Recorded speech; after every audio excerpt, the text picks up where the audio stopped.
Hello and welcome to another edition of Press Row on Rivalry Family Media. I'm Todd Robbins. Happy to have you along with us for another edition of Press Row, and happy to be joined today by Shrewsbury head baseball coach, Lee Diamantopoulos. Lee, great to have you here with us. Of course, you're also a guidance counselor over at Shrewsbury High School, and needless to say, it's been a busy time in one sense with all of education moving to this more online format and a lot of different things that had to come with that piece, I'm sure, as well. And then, of course, with a baseball season that was all for naught. Yeah, definitely a challenge in two different respectful ways there. We're working through it, but yeah, this was something we didn't have a playbook for.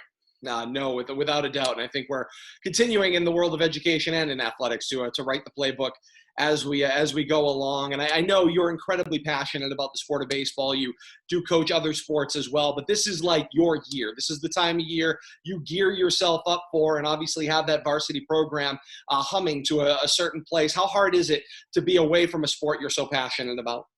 Yeah, I mean, I was talking about this with my parents the other day, and I think this is my first spring since I first started being involved with baseball that I had no baseball. And so, but from T-ball to playing all through college and coaching right afterwards, it's a weird feeling. I don't really know how to react. The best thing I can do is just, you support whoever you associate with every day, with other coaches and people in the school, and obviously the kids who are the most important, and you kind of go from there. So, it's definitely different. And like you said, when you're a varsity coach, I know a lot of other coaches are in the same boat as I am. It's kind of a year-round thing. So when we were, doing our off-season morning lifts, leading right up to March, it was actually the 11th, which is that Wednesday before this all kind of, we're getting the rug pulled out from underneath us. It kind of, it comes to a complete stop. So you build all the way up for it and then nothing. So it's tough to deal with. How important was it? We take a beating with the MIAA as far as, we're willing to go after and point out all of the, kind of the inefficiencies and the ineffective pieces on this program and on this network quite frequently. So I've been giving the MIAA a lot of credit with their handling of this entire process. How important was it that there was this glimmer of hope for spring athletes? They never came out until the last possible moment when it was obvious there would be no more education in the 1920 school year to eliminate the concept of spring athletics. How important was that to keep that glimmer of hope alive?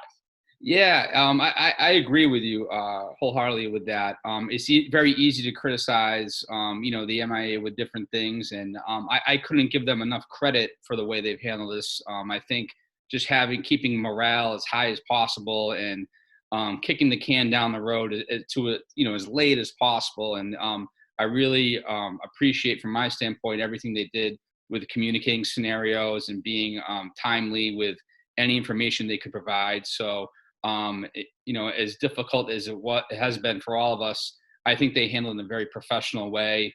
And I think, considering this matter is really out of their hands, they did everything that they could to keep us hopeful and things alive in that sense. So, I'm thankful for them about that. I know you've been in touch with your athletes, as most coaches have been. What has been the feedback you've been hearing from your baseball athletes? What is it that they were hoping for? What are their hopes at this point in time? Obviously, knowing there is no season, there's no buttoning that uniform on one more time. You walked off the field as a junior, and that's it. You won't play baseball competitively for Shrewsbury High School again. Yeah, I think collectively they're just they're a really tight group. We had 12 seniors in the program this year, so it wasn't just kind of like four. We had a really large group, and they were very close. If anybody who knows them and has been around them for the last few years, so it's hard, and they're all kind of going separate ways, which everybody does after their senior year of high school. And some are going to go on and play baseball, some are not. Everybody has their own path, but I think they were just looking, because we had a successful year in 2019. They were looking at kind of like one more run together, and so in that sense, is almost in a lot different level, of course, but almost like The Last Dance in a different way. Everybody's watching that documentary, so I think they're really upset about that. More from the relationship side. Obviously, everybody loves baseball that's playing with us, but it's really of being together for one more season. No question about that. As you know, kind of the folks that are, uninitiated or aren't involved with athletics as much any longer, don't realize or don't have that plug-in anymore, that it really does feel like a loss in so many ways. Obviously, you have this kind of social emotional piece, which of course we'll talk about in your other job as well as a guidance counselor, but you have it in athletics as well. And some people, online have gone back and forth about this. And it's been interesting to watch coaches and players go back and forth and kind of defend their position of this feeling of a loss. It's something that, you set a series of goals, in athletics. It's always, if you don't get it that particular season, there's always the next season that you're working toward. And then, you reach a point in your career where there is no more. And in this case, they had no control over when the no more was going to come. They were told there just wouldn't be athletics. It wouldn't be possible. Yeah, I mean, it's hard. There's no closure, right? You don't get the closure, and obviously, we all as players and coaches get wrapped up in wins and losses on the field. But the loss, like you said, of just not being there, and from my perspective, I miss the grind. I mean, I know the wins and losses are going to be there, but you actually miss some of the stresses of the day of going through a game day and trying to sort through any issues you need to sort through, and it's just kind of that whole daily those nuances that come with being a coach, and even with the players of being challenged and things of that sort, and supporting one another, and the highs of the wins and those individual plays. And obviously no one loves the losses, but it's kind of being there for each other and knowing if you're working through a tough time, you have someone to support there for you. So that, as far as educational athletics, you reflect back upon, it's like, okay, sometimes you don't really know what you have until you don't have it anymore. You're missing it. And I think a lot of us are going through that right now. When you think about this class of 2020, that's obviously going to move on, that core of 12 players you were talking about that were playing their last season or would be playing their last season together at this point in time, what will you take with you from that class of 2020? Obviously, the name John West is some that publicly everyone's going to know, broadly, if even a casual observer of the local papers. But beyond that, obviously, there were 11 other players that were part of that group as well. Yeah, I just think they really enjoyed being around each other. I think sometimes even in baseball, which may not be looked at as a team sport compared to some other sport when it comes to chemistry, these guys really were together, and that was with spending time going out to eat after games. I mean, they're sitting together at lunch every day, and I know a lot of other schools have teams like that and groups like that. So it's fortunate to see. But sometimes you have successful teams and they're together on the field, and sometimes that's enough. But I think these kids really, were together, and I was appreciative. There were leaders within the school. I know the administration really identified them as go-to kids whatever it's things that need to be addressed within the school, or they need help with anything. So these guys were really leaders on the field and off the field, and really exemplified team play when it comes to anything within life. So we're going to miss them. Whether those players obviously are seniors who are going to be advancing on, or your underclassmen who will get another opportunity. Hopefully they'll live to play another day, as the old cliche goes. What have you, in communicating with your players during this offseason, what have you asked for from them? Whether, it's to those seniors, who are going to be moving on, what have you asked for them, as kind of a last act, as part of the Shrewsbury baseball program? Or what would you like your returning players who will get a chance in 2021 and beyond to kind of be working toward as they kind of go forward in this time away? Yeah, I mean, with our seniors, I don't really have to ask anything. I mean, I'm not on social media a whole lot, but they put a nice message out to everybody on the team and within the community of how much baseball playing at the high school has meant to them, and gave them words of advice. And again, that didn't even come from me prompting them to do that. They handle our Twitter account. So they're a lot more talented with me, or tech savvy, I should say, in that area. But right, so I don't screen Barry_baseball. yeah. So they were all over that, and I didn't have to tell them. So you go on social media every now and then. They you kind of look at some and like you cringe a little bit. I think these guys handle themselves very classy with how they communicate, the way they handle that, and I know. They've been reaching out to kids directly, even letting me know some relationships they may have with some underclassmen, that some guys may need a little more attention than others. But collectively, we've been supporting one another and providing drills to do at home, quarantine drills, hitting, fielding, throwing.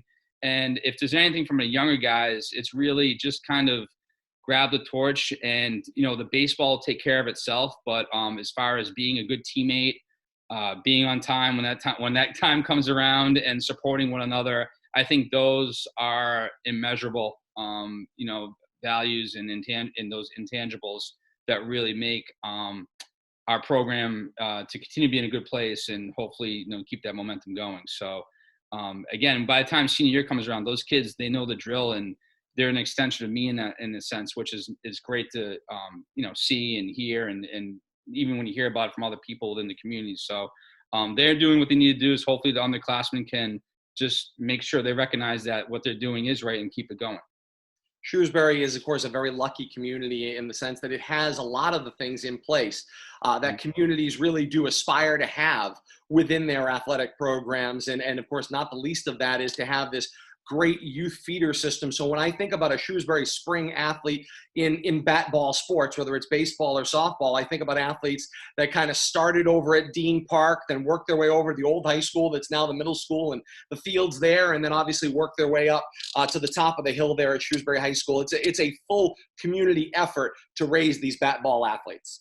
Yeah, it's great. We have a great little league system, and even with just celebrating how everybody loves baseball, and there's great player development too. I mean, and then even from our sense, we do a clinic. We can't do it this year, obviously. We do a clinic twice traditionally during our season, where our varsity players actually run the entire clinic, because when there's 10, 11, 12-year-olds that come, they don't want to see me. They want to see, the John Weston uniform and, learn from them. So that really puts a smile on my face to kind of see it go full circle, where we have varsity players who came through our clinics and participated in those. And now they're the ones teaching the younger players who aspire to be, a high school baseball player. So we're going to miss that this spring, but it's really, a nice back and forth that we have with our youth programs, and hopefully that can continue, obviously, down the road with the years to come. We've both name checked him, so it wouldn't be fair to not spend a moment on John West. Of course, you were mentioning to me before we got started that he was, looking forward to an opportunity, not just within the Shrewsbury community, but to still play locally. And hopefully that's an opportunity that'll be afforded him after he begins his college career as well, to play with the Worcester Bravehearts as well, at a place that's just near enough. And I think it's the neat part about, that future college baseball league, and that it's still entrenched in local communities where people can still access and get to see these athletes when they may not be able to access and see them, or get in the car and go down and pay a very reasonable price to see some of these local athletes continue their career as well. Yeah, I know he's very, looking forward to that opportunity. And obviously, and the great thing about John is that he has a lot of things to look forward to. He's almost as great as his high school career has been, he's got bigger and better things for him down the road here. And he's the last, like when we spoke before the season, he was really looking forward to the senior year. Sometimes senior athletes in their spring season have one foot out the door, and that's hard to stop sometimes. And sometimes you understand that too. But he was all in, and we communicated many times, and it's not like I have to remind him with like, hey, this, you're here for, he was all in with us, and he understood what was in front of him. He was really looking forward to his one more crack at it with his friends and teammates he grew up with. So he's going to be fine. He's got a great, bright future ahead of him. It's just hopefully that he's be able to start playing whenever that for those opportunities sooner than later.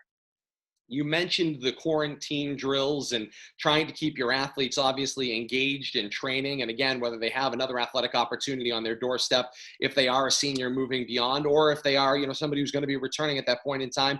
You mentioned the things you're trying to get them to work on. How difficult is it? Obviously, the restrictions are going to seemingly get a little bit more relaxed as we get into the summer. So that will help with some of this, preparation. But other coaches that I've spoke to on this broadcast have talked about, champions kind of being made out of, kind of the focus in the shadows, so to speak.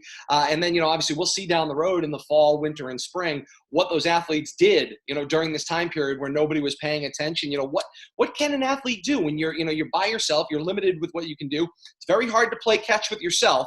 So what can you do from a baseball standpoint to get yourself ready for the future? Yeah, I mean, like, I think, and it's not a knock on these kids. I think just the way it is, they're in a generation where everything's organized and everything's laid out for them, and they just kind of do it. And I never thought I don't want to come across this way, but like I was really never like that. I remember, we had a recess wall at my house and just making a strike zone and just humming the ball against there and just trying to hit a target. And, that wasn't really a drill. It's more just kind of having fun and making the time pass. And eventually you get better at it. I mean, basketball is the easiest sport to play by yourself, but with baseball, I mean, there's certain things you can do. Baseball has come, everybody tries to get that new creative drill with using different props or things at home, with bricks or nets and fences and things of that sort. So there's a few things you can do out there. It's hard, like you said, it's hard to play catch with yourself, although you see some videos of that people are getting pretty creative of making the time pass. So I think obviously the kids have their schoolwork, which is more of a college setup. So they have a little more time on their hands because they're not in school, not sitting down in front of a laptop from 7:30 to 2. And everybody has their own, responsibilities at home, being a high school student, whatever that may be. But we're encouraging them to get out and just kind of do what they can. Hopefully keep what they've had, to build what they're doing in preparation for our season, or develop what they need to develop. In even that sense, if they can't really play catch or have their own bat, we do have we probably exercises and body weight exercises to do if they don't have access to a weight room at home. So you try to hit a little bit of everything so they can do something.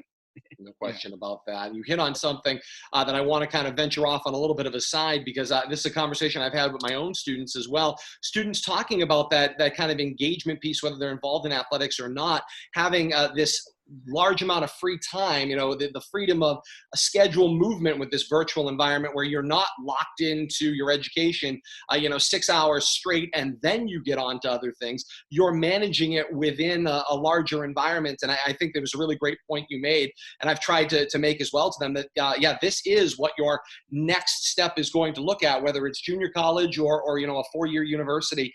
You are going to have to balance, your pulls toward your social aspects or, your other distractions, and, making the time for education on your own prompting without somebody saying, put the phone away, you need to work now.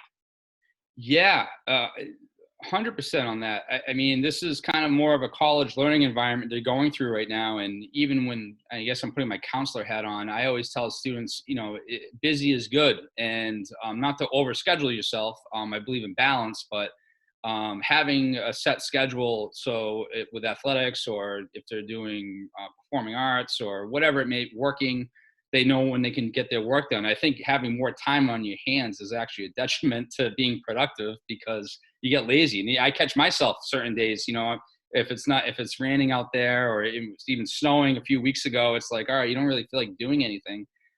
So it's really mentally challenging to just kind of stay disciplined and whatever it is that you have to, tasks and responsibilities that you have. So that's something we're trying to promote. And I think even not only the kids, this is a test for all of us. And I think, although this is not ideal with the remote learning for any of us right now, there's plenty of challenges out there. I think down the road, students can go back and look at this experience, how it can help them be successful, whatever they're doing with their lives.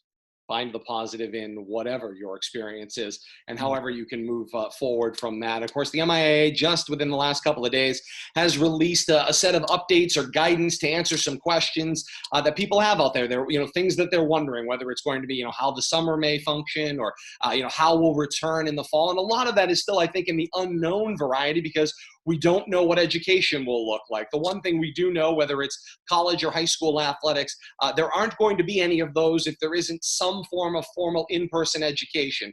Those two things are going to go hand in hand to some component. And then I've tried to imagine, what's that going to look like from the MIAA's, most recent announcements. They're not planning on changing any dates right now. They're going to move forward with starting the fall season in August at the usually appointed times. They had no, guidance yet about, whether it be masks or, I don't know, bio suits or bubbles or whatever people are going to be wearing in order to compete. But, it will be a year away before you get to the sport of baseball again. But I imagine we'll know a lot more at that point in time. But have you caught yourself trying to think of, like, am I going to be handing out, along with my uniforms? Because I know Athletic Director Costa insists on everything being Vegas gold and navy. Will there be Vegas gold and navy masks in 2021 to go with the uniforms if we have to do it?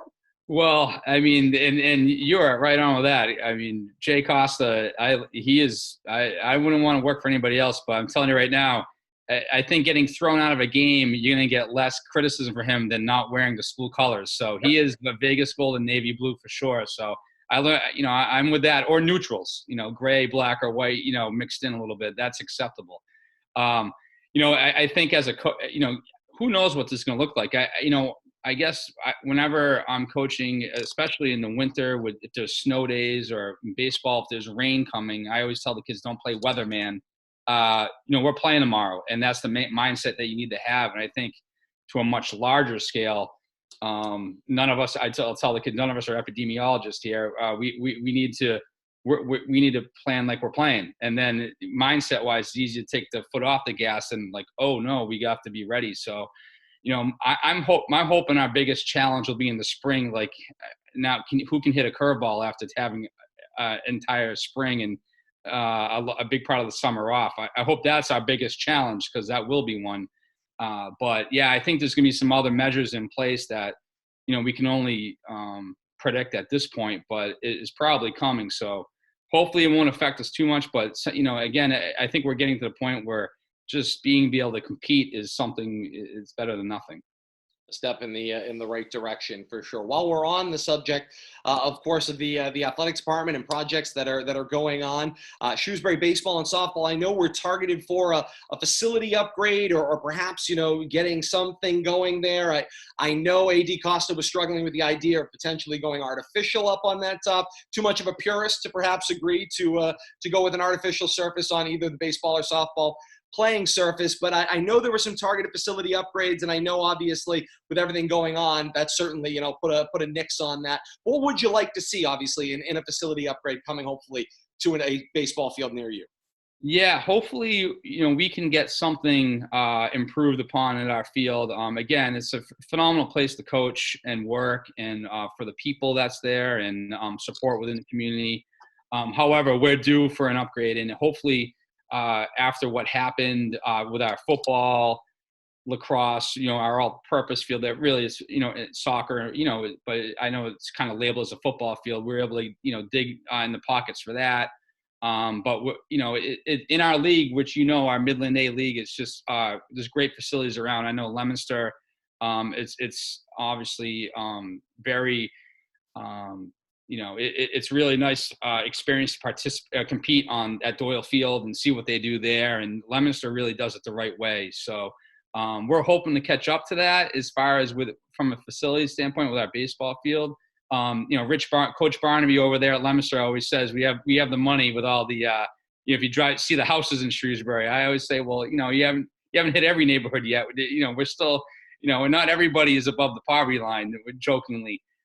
But hopefully there's been conversations in place, and I'm confident that we have the people to make the right decisions. But, I'm not going to lie. I think probably in our league, we probably have the worst playing surface. So, especially when you compare it to Algonquin, I know Shepherd Hill's done some upgrades, and especially Wachusett has a beautiful field too. So hopefully I really believe our Midland A league is one of the best in the state, and especially in many sports, especially with baseball, and you want to just see our field reflective upon that too.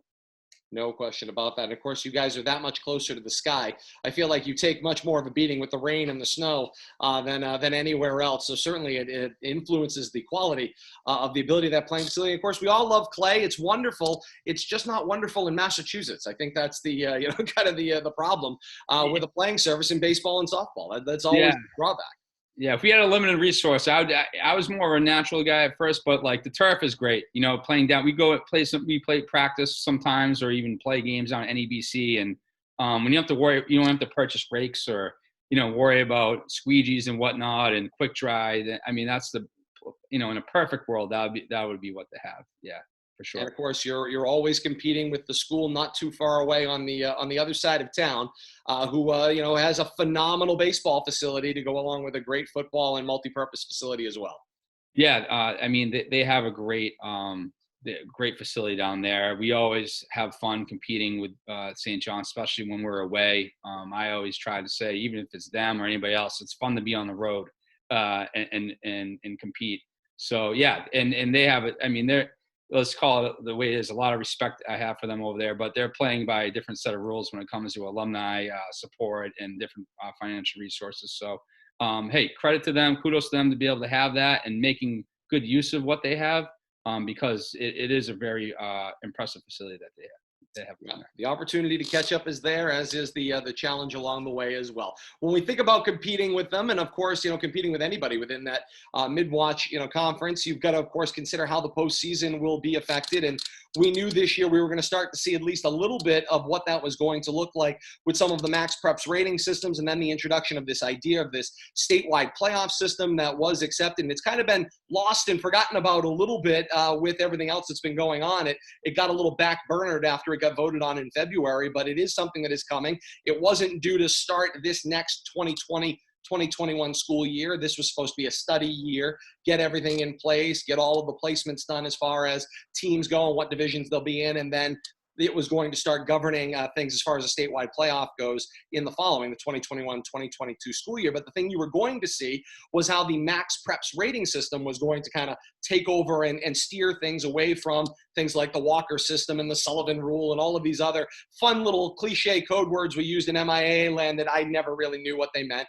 You just got a list at the end of things. But the part that I think, to me, that is most interesting about this Max Preps piece is, of course, what are we going to learn about it and the kind of interesting reactions I've drawn. Some coaches that have looked at it and have experienced it in their sports say, yeah, it's a viable system. It seems like it's going to spit out a viable set of rankings, and they'll cite certain examples.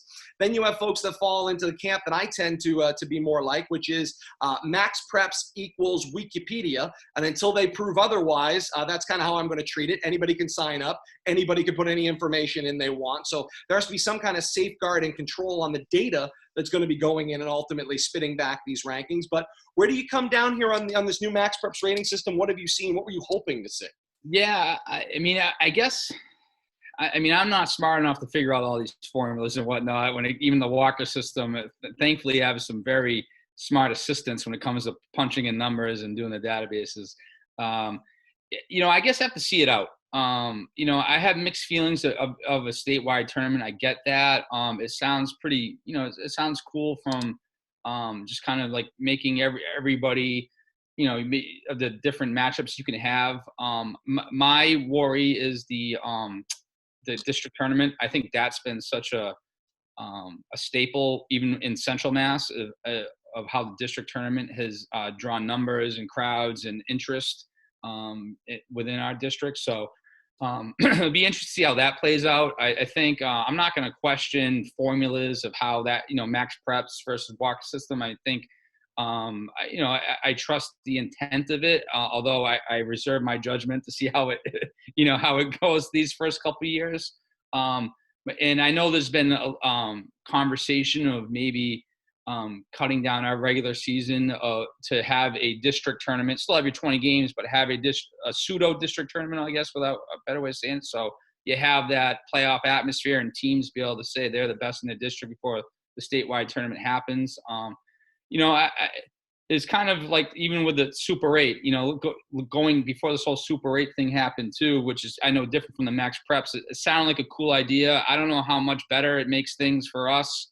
I think people who love baseball are going to go to the baseball game and support their schools regardless. So, I'll be open. Let's see how it plays out and go from there. But, I haven't been around forever, but just kind of like if it's fashion, things seem to go through cycles. So I wouldn't be surprised if that goes for a few years and we're back to the old way again. And, it just, we'll see what happens. The tournament, of course, you're referring to is this idea that what I'm envisioning, at least, and the way it was sort of sold at the meetings that I was at was this idea essentially was to take on more of an idea to look like the NCAA, which you could take or leave, whether you think that's the best example or not, as kind of a governing body. But the idea that you have this large tournament that's going to get you your best result in winter, and then what you're pointing to get that, conference tournament-esque feel would be what you would have in that more regional district, opportunity to see who's the best in Central Mass along the way. We'll see ultimately what of that, comes to be. You mentioned matchups as well, which is something that I want to touch on here. So here's your kind of fun, any sport hypothetical here. Took Shrewsbury, picked a bunch of towns, okay? And I'm going to give you a, kind of a series of lists. You tell me what you think. Do the following, kind of move you the way that, say, Shrewsbury, St. John's, and Neshoba or Leominster might, okay? Shrewsbury, Haverhill, Shrewsbury, Plymouth North, Shrewsbury, Chatham, Shrewsbury, Amherst, Pelham. You like that group of matchups? Or would you prefer Shrewsbury, St. John's, Shrewsbury, Neshoba, Shrewsbury, Leominster, and alike? Oh, the latter, obviously. And, no offense to those other schools, no matter, I don't care what the competition is, how good or bad they are, and we probably wouldn't know much about them other than what's online. If we're playing 4:00, out in Haverhill, no one's going to the game except for parents who can get out of the work. And even the spring, even all the kids' friends, everybody has something going on. So I don't know if that design is going to help baseball per se, if they feel that tournament needs a little more juice. I think everybody gets excited. Well, I know everybody gets excited about playing a team within your district. Maybe that you get revenge upon. Maybe you didn't play them at all. Just kind of knowing. It's always fun competing against someone versus someone you don't know, if that's individually or collectively as a team or a school. And then you can go into the other districts. So that's kind of where I am with that. I'm more of a traditionalist with that sense, but I'm open to new things. I see how it plays out. I guess if they make those 7:00 games, it gives more chance of people to go. If you can do that at a neutral, at a field with lights, at that point it's warm enough to play on their lights. So, you're hopeful about that, but with that little exercise right there, my vote is 100%. Playing the local schools is a lot more appetizing. I can certainly understand that. And of course, you mentioned lights and game times. And I think for outdoor sports, both in the fall and the spring, that is going to be a big component. It's that or the weekends, which is something that was part of the overall proposal as well. Again, using more of that NCAA example where you would run your playoffs connected to, say, 3 weekends. So you would have, your opening round and then your next round the next weekend and your next round the following weekend, and play them within a handful of days, which that model I could see. You would get the crowds, you would get people excited, you would get the energy, but there would be no more of this. You'd start your regular season games at 4:00 in my mind. And then, oh, by the way, you're going to start your tournament games at 2:30 or 3:00. And you're going to do it an hour or two away. They're going to have to be no school days in order to make those work. That's, I think, the trade-off people are going to have to understand. You're going to have to move to weekends. You're going to have to move to facilities with lights, and you're going to have to start the games later if you really do want the juice that you're talking about that you could potentially put into a statewide system. Yeah, and those are. Clearly you've thought it through and come up with some great ways to make it work. I don't know, and I don't know. I know at our playoff games last few years, they've been well attended, and the kids like that, and they want that atmosphere. They want the energy, regardless of what time it starts at. I know, obviously, night games are awesome. That brings another element to the excitement, and. But I don't know if the casual fan, everybody, graduation parties are starting. There's senior events going on for certain. Everybody has senior events at different times. So field trips and things. I didn't realize since I started coaching. I think the spring is the hardest time of year to coach, just schedule wise. And so I would have to go through the experience, but I can already foresee many challenges.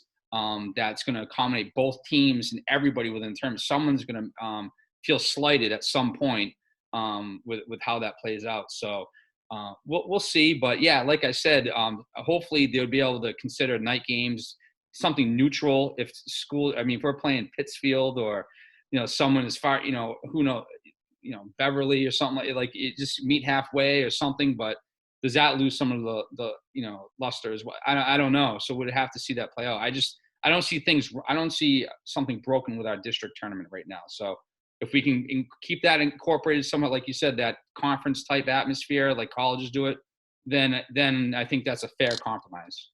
No question about that. Just for those scoring along with us at home, the spending list for next year. Let's see. We've got Vegas Gold and Navy masks, turf, lights. We'll just forward these on in an email to the athletic department. We're going to spend a little more money before this is over.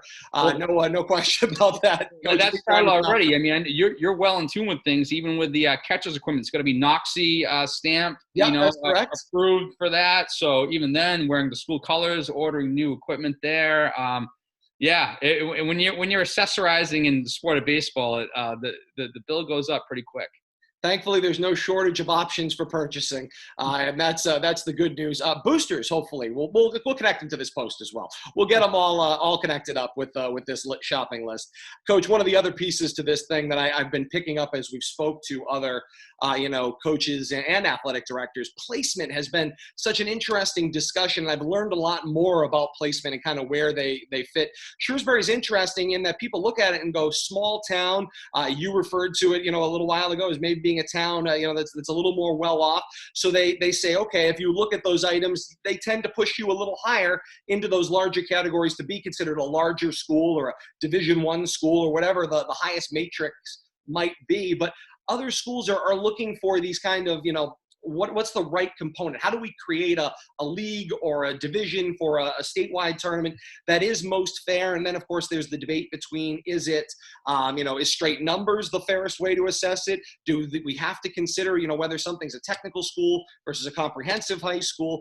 There are a lot of different factors. When you've looked at things like placement and you look around, the league and the division, how do you feel about your overall placement and kind of where you guys fit? Where we are now, I'm happy where we are now. Like I mentioned earlier, at Midland A, we have a phenomenal league, and a lot of respect to the other programs, coaches, and schools. And even when we play our crossover games with B, B is Midland B is a very tough division as well. As far as a competitive standpoint, I don't have any issues with that.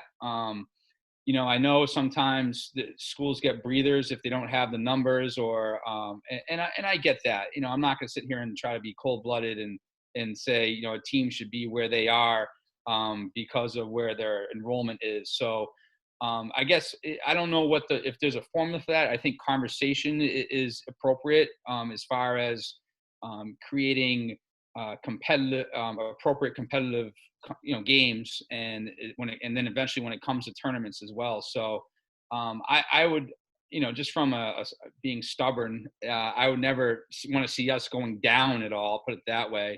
I think you take pride in competing in the largest school possible. I think even with the state tournament last year, we go into the state finals in the Division I. That's the bet, but then there's a little blemish that someone may bring up because of the Super 8 tournament. So that's like, your competitive siders will go bring them on too. We'll play them, and even though you may be the underdog, you're not going to back away from that. So I think schools need to kind of figure it out on their own where they are, but not in the expense of their numbers and burying a program in that sense. I think a lot of schools, some of them going back even from when I was playing 20 years ago until now, things have ebbed and flowed a little bit with success. Obviously, there's some mainstays that have always been successful, but I think as far as getting the right person to coach, and keeping students within the public schools and not letting them drift off to other places and trying to keep the camaraderie there. I think that's where we can really succeed with public schools, especially in the Midland Midland and Wachusett leagues. So I think the ADs do a great job of just kind of just recognizing or doing or taking a temperature of where things are within each sport, and if a move needs to happen, move up or down, they'll investigate it.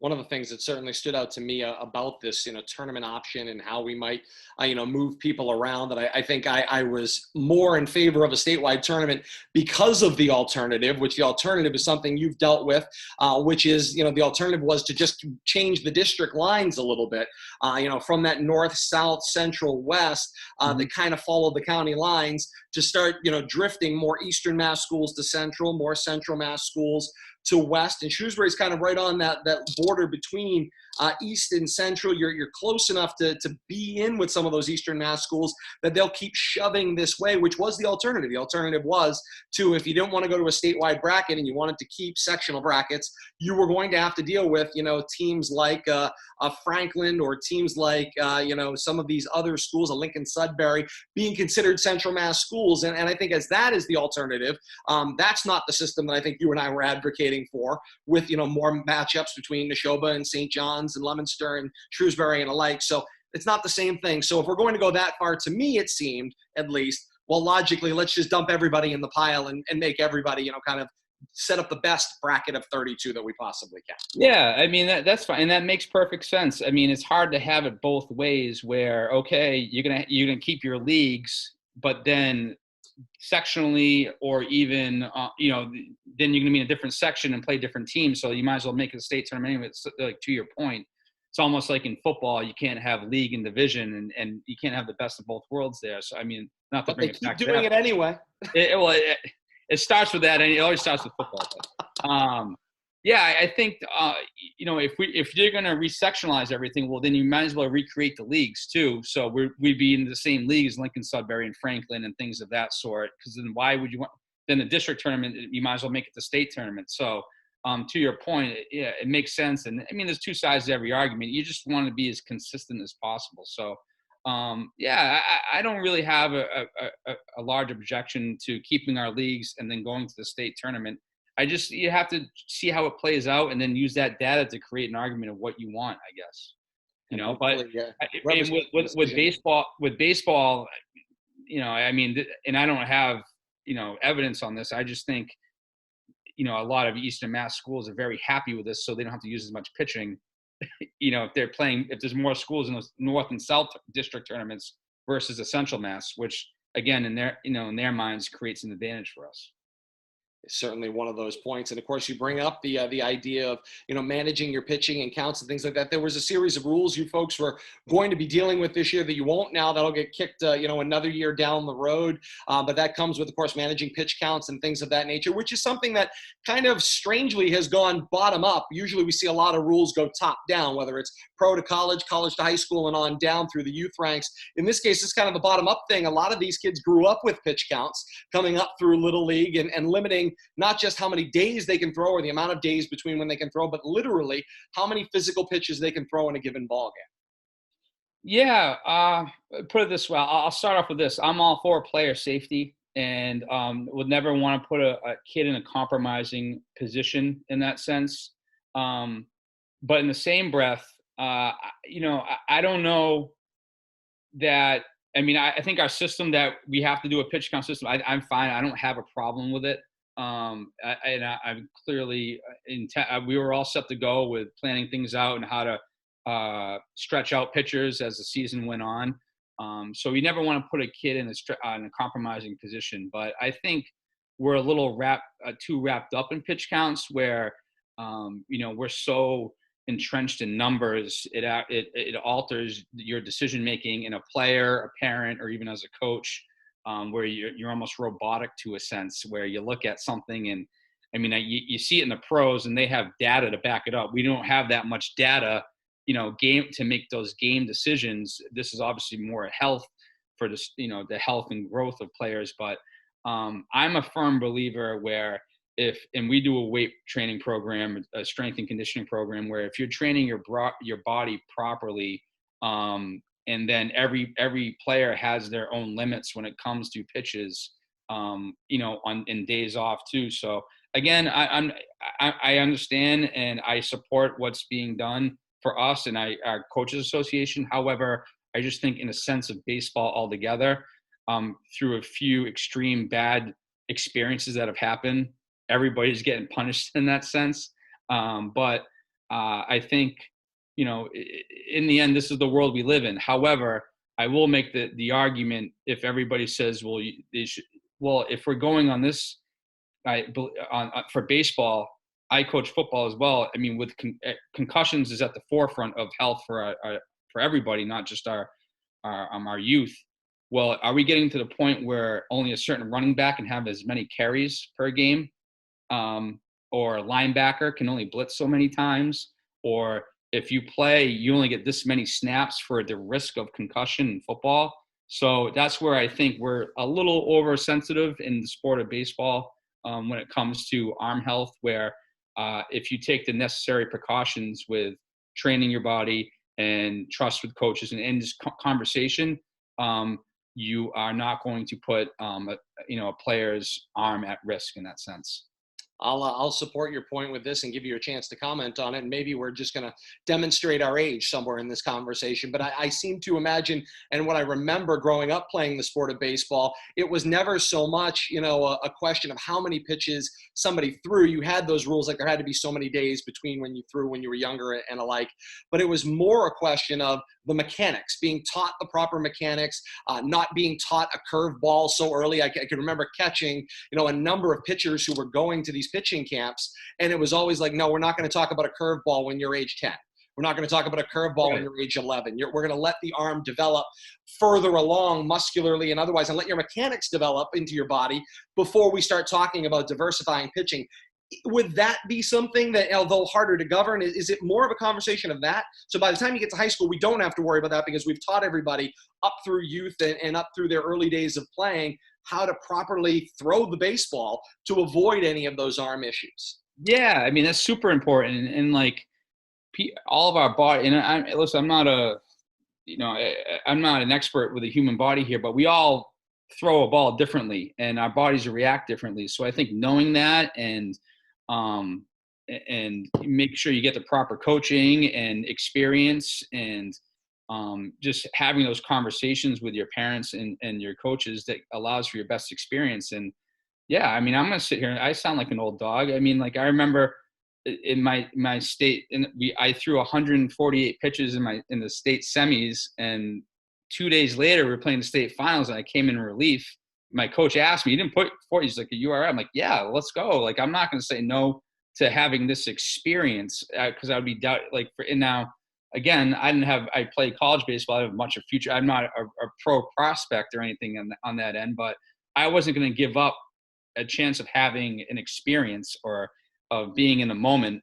But nowadays you wouldn't be allowed to make that decision. I think, I get that. I'm not going to sit here. You have to be, Mr. Tough Guy and never say no. But I think it limits the opportunities for human experiences, or like, if a player is in the seventh inning and he has one more batter to go for a no hitter or a complete game, and they want to come out, and you got to take them out. There's no choice there. So again, not going to question player safety. I don't want to come across as Mr. Tough Guy when it comes to coaching. That's not my intent. But you wish you had the control of conversation and being reasonable for that individual player, because we are all different and recuperate different from when we do perform in athletics. I think you made one very important point there, and that is about knowing yourself and knowing what your next opportunity is. And I'll go on the conservative side and say 98% of people are not future pro prospects, particularly when they come through high school athletics. So I think it is fair to say perhaps the experience might be a little bit more like, if this is as big as it's going to get athletically in your life, you're going to take the kid out with the perfect game going in the state championship because the numbers say you have to. It's a pretty tough sell to that kid. Well, yeah. I mean, it's like, when you're in practice doing sprints, you never want to do another few sprints. And, that's as a coach, you want to get it out. You try to prove to them that they can do something they don't think they can at times. And again, that sometimes it's more than pitch counts. There's 1,000 examples for that. But since we're on this example here, as long as they're doing what they should be doing in between those throwing days, I think they're going to be okay. I truly believe that. So, You get to the end of the marathon, 26 miles. You got 0.2 to go. No, I'm sorry. You can only run 26 today. You can't run 26.2. Something about that doesn't quite rub me the wrong way. Maybe it's the competitor thing. Yeah. But you know, I've got to have you. I got to have you dust off your guidance counselor hat before I let you go, because there's so many things that you know fall into what's been going on.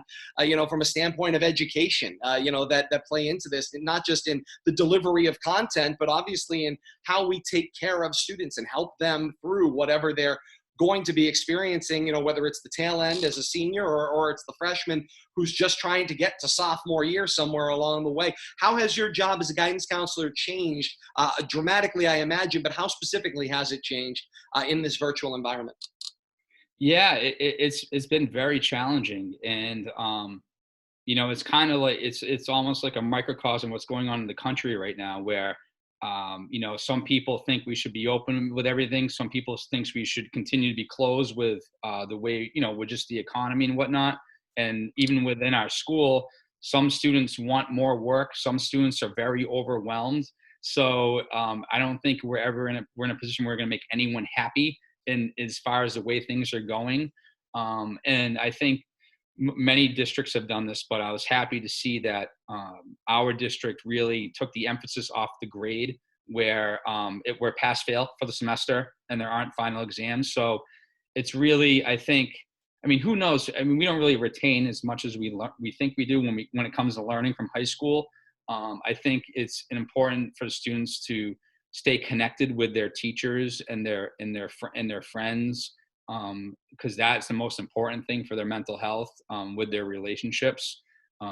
Then, yeah, there is a point where you have to come, you know, roll up the sleeves and get your work done. But like we broke it down, you know, with this is preparing them for the future with college life and being an adult. However, there's some bumps in the road for students. So you know, for me, it's been a lot of phone calls, emailing, and other Zooms, then communicating with parents and students and just really supporting them. And I think, you know, you just try to be an ear for them to have a conversation, you know, to listen to what they have to say, or listen to what they're going through, or provide advice when needed, and give that guidance at what they need or what they're looking for. But in the end, it's really not about the grade. It's really just kind of staying connected and be able to meet deadlines and holding yourself to whatever that appropriate level of accountability is, so then you can move on to whatever it is that you need to do. If it's another year of you know, whatever they are in high school, or if it's in the college too. So everybody, you know, the maturity level, I see it every year. I know you do, you know, too. But from a freshman to a senior, boy, there are some different challenges for both, and everybody in between, for those students. So it's really kind of depending where they are in their lives, what they're dealing with at home, and you just kind of support them as best as you can. It's the special part about working in a high school. There's a lot of ground that gets covered between age 14 as a freshman and age 18-ish by a senior. There's a lot of ground that gets covered in a real short window of time, to say the least. Yeah. Oh, for sure. And that's like, it's almost like the movie, An Officer and a Gentleman, right? Where they come in, and I mean, I see them in the fall, even with the athletes, freshman football, they don't know where all the paths go. And by the time they're seniors, you know, you see them grow, and it's really, you know, rewarding to see how far they've come. And you know, and then they're going to go off to do what they do. So, and everybody's on a different timeline in that sense, as far as their maturity. Maybe academically they're on the same timeline, but maturity wise, it clicks at different times for all of them, which we all see. So that's the beauty of it. Certainly something that concerns me when I've been teaching classes online, and I'll bet in a counseling role you felt this as well. There's something intrinsically that happens when you get either, you know, in an environment where you're working with a student, whether it's one-on-one or whether you're working with a group in a class, in each other's presence, that you don't get through this virtual environment. There's this missing dynamic that I think really is a bar to this being the same thing, or being able to replace it. I know that's a concern for a lot of people, is that this would replace the education that we've known, you know, for the longest period of time. There's that missing intrinsic value is, I think, what's going to be kind of the reason why it never will. There's something you can't have with 25 people on a Zoom call that you get when you are in a presence of 25 other people. Yeah, well, it's like being part of a team, right? I mean, you have some classes that I'm sure you really enjoyed and have a chemistry when it comes to classroom discussions and whatever that camaraderie may be. And and on the other end, there's some classes that that I'm sure that are a challenge on a daily basis. So, but either way, every class has their own identity, and like you said, it's impossible to replicate that from a Zoom standpoint. Um, so yeah, that it's really, I think it comes down to relationships and just kind of how that cohesive, whatever that synergy that and momentum that you have in the classroom, um, unless you're in it together, it can't be replicated. And even you see it from a team standpoint, like we're talking about earlier, it's hard to keep that unless you're there together every day. So different subject areas obviously, but same principles when it comes to making that progress that you want in the classroom or on the field. So, I imagine if this happened 25 years ago, I don't know what would this would look like. So, thank God we have this, but even then, I mean, we still have so much. I think this is where all our professional development is going to be in the future, unfortunately. So, Get ready for a lot of Zoom training. There's no question about that. The other thing I'm thinking of, and you referred to this a little bit a few moments ago, which is higher education and making those decisions. The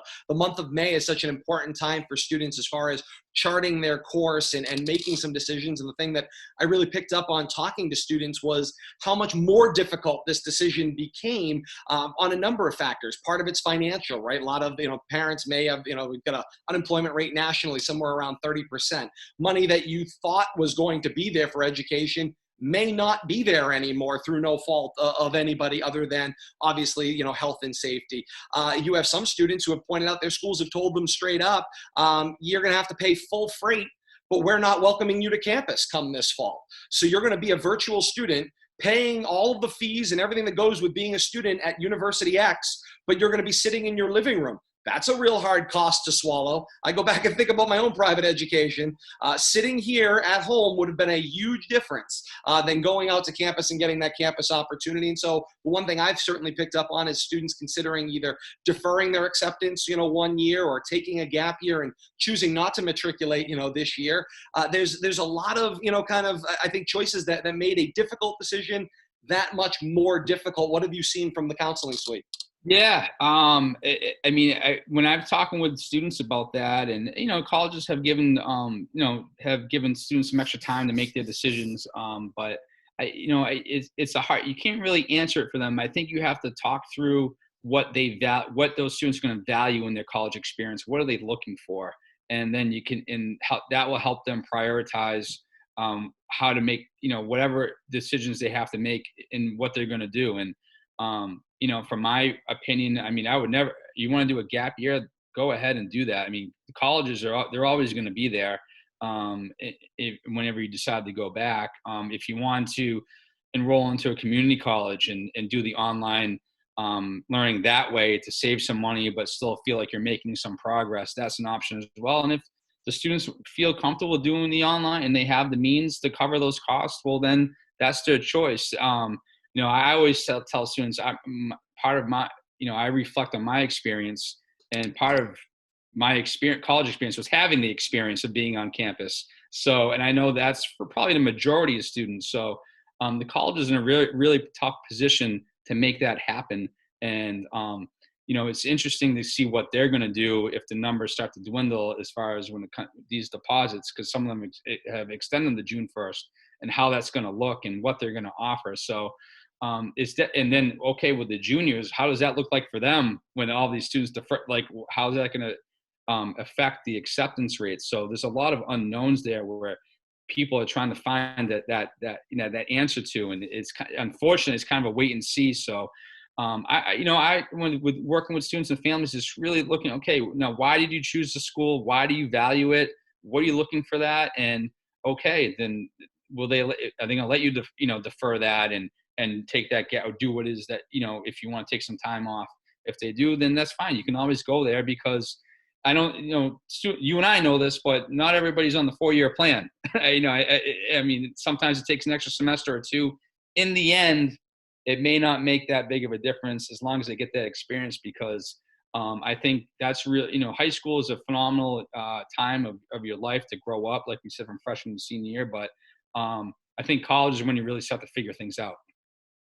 And that time can be that much more crucial as you kind of go through this process. And of course, you were talking about taking some of that stigma away from, whether it's the gap year or whether it is the community college, or maybe it's a work environment. I had a student this week who, was absolutely, I know, heart set on a 4-year school, and is now going to take that deferment of 1 year and still go to that school 1 year from now, and is going to pick up a trade during their time off, and pick up a trade in hairstyling as kind of a fallback option or another option to have available to them. I have to imagine in some ways we've got to adjust the stigma a little bit here, as maybe just a 4-year school isn't all that you need or the only thing that you can get. Perhaps a trade or a skill is something else you've got to marry with that 4-year degree as well. Oh, I agree with that 100%. And that could be an eye opener for all of us. Because I think some kids just go to college for 4 years right away because that's what they think they're supposed to do. My message to them is always that what you got to figure out, whatever, you have to try to find that path, but whatever you can do, so you can need some type of education and training. So if it's going to a trade, there are ways to become involved with that. And, unless you look, put it this way, I think not many people would disagree with me that saying, if you're looking for the college goes by twice as fast as high school, college goes by twice as fast. So if you're looking for that experience, that college lifestyle experience, you might as well explore something else until you can go there full time, because it's going to be gone before you know it. So and I think nowadays more than ever, from what conversations and reading that I've done, that and it's great to see that trades are getting a lot more, should be getting a lot more attention, and it's a great career to choose if someone decides to go that way. No question about that. I know that these next couple of weeks, under normal circumstances, not just athletically, but also, as far as school celebrations go, for the class of 2020, would have been big weeks at Shrewsbury with all of the events. Your senior week is unlike a lot of schools in that you have so many events, that are there to celebrate your classes that aren't going to happen, or they're going to happen in a different way. Talk about what that process has been like, and, kind of where you see things going over the next couple of weeks, and an ability to acknowledge this class of 2020. Yeah, it's a challenge. I tell you, again, wearing two hats from a counselor perspective, I love this time of year to see the students that are able to celebrate their 4 years. From a coaching perspective, it does provide some challenges with practices and games. So I end up landing right in the middle there. But no, from the prom, the senior picnic, the commemoration, the senior faculty dinner, and graduation. There's some of them that you're going to have to do virtually. I think we're waiting to hear this week on a couple of events where they may consider doing something in the fall on the Thanksgiving weekend for like a, not a reunion, but like a senior faculty coffee check-in sort of thing to be able to have, as long as that gathering together. But everybody has their opinions, and our administration is doing a great job of taking feedback of what the community wants and what they can provide. So put it this way, it's going to be different. It's going to be different. And for whatever, there's a lot of different ways we've been acknowledging seniors. And as long as we can acknowledge them, celebrate them for their accomplishment, which is a big time in their lives, that's the most important thing, that we can support each other. But anybody who thinks they're going to have as good as in previous classes, well, we know you got to be realistic about that too. No question about that. Indeed. If you had an opportunity, obviously, speak to both your class of 2020 and also those students that will be returning to Shrewsbury come this fall, one way or another. What's the lasting message you want to leave with them as they go forward from here? Yeah, you hear a lot of things differently. I would say this: it's been challenging for all of us on different levels, and obviously with the health of themselves and their families come number one. And anybody who does, a lot, we're going to get through this. But I think it comes down to, tough times don't last, tough people do, and supporting one another. And if students are able to withstand this challenge of this pandemic with themselves and their family, they're poised to take on the next challenge, whatever that be in their life. So this is only going to help them down the road, and they may reflect back to this whenever that next challenge or bump in the road comes. And Coach, we will leave it there. Coach Lee Diamantopoulos, guidance counselor Lee Diamantopoulos as well, Shrewsbury High School. Thank you so very much for joining us on this edition of Press Row. Todd, thanks for having me. Pleasure. Like, subscribe, follow. You can see the instructions right there on your screen for being a part of Press Row here on Rivalry Family Media. We thank you so very much for being a part of another edition of Press Row here on Rivalry Family Media and being a part of our family. For Coach Lee Diamantopoulos, I am Todd Robbins. Until next time, so long, everybody.